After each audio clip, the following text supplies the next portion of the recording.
Welcome to ECN Trade Daily Video. Before we begin, it should be noted that any advice is of a general nature only and that your personal circumstances have not been taken into consideration. Hello everyone, my name is Rob Clayton and thank you for joining me to open today's webinar. Just to take note that the dollar index posted a gravestone doji. This in turn suggests that we could see further weakness in the next 24 hours to 48 hours. This may put a little bit of upside pressure on the Australian dollar for the start of the day. Also to note, we've got the RBA announcement at 2:30 as well, which could see a very indecisive price action. From saying that though, I still view towards 76.35 as minor and up towards 76.75 the resistance does appear firmer, and I expect to see good supply from that region and see prices descend back towards 75.60 as minor, with the objective still holding towards 75.0515. Like I mentioned, the US dollar index bearish gravestone doji does put further emphasis towards the upside for the euro, especially after seeing it rebound yesterday from 109.35, which was minor support from the ECN report that I put out yesterday. With the intraday range still holding towards a 109.35 to 110.40.60, it would need to see a firm break above that level to ignite further momentum towards an objective of 111.20.35 to 112.15.45. However, the longer we remain under 110.40.60, the longer, or further out should I say, would eventually see a move towards the downside, with the objective still holding towards 108.25.40. Dollar yen, very disappointing to see the upside move fail to sustain above 105.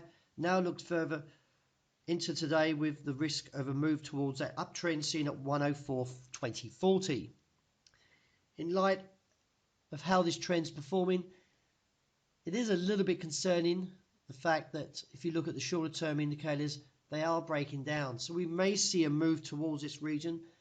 If we get a break of 104.20, then I look towards the next target, which is at 102.70.80, which I, from a technical point, still holds as a potential base for the bulls, and I expect to see a recovery from there.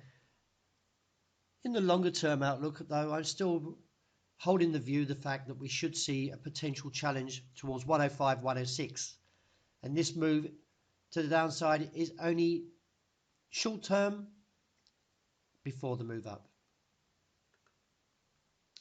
The Great British Pound, overnight stages of performance from the low 121 region and climbs through 122 and now looks towards a resistance of 122.40.60.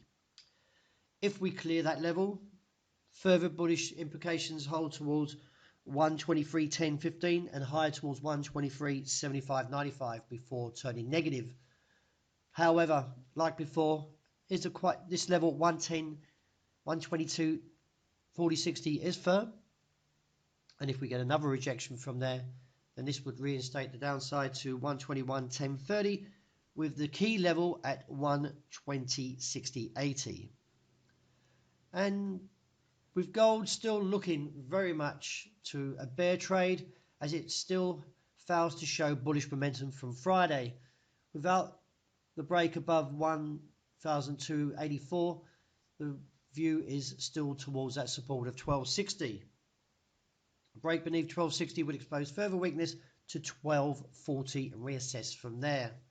In the event we see a break above 1284, then this would ignite further momentum to see short coverage towards 1290 and even higher towards 1,300 and reassess from there.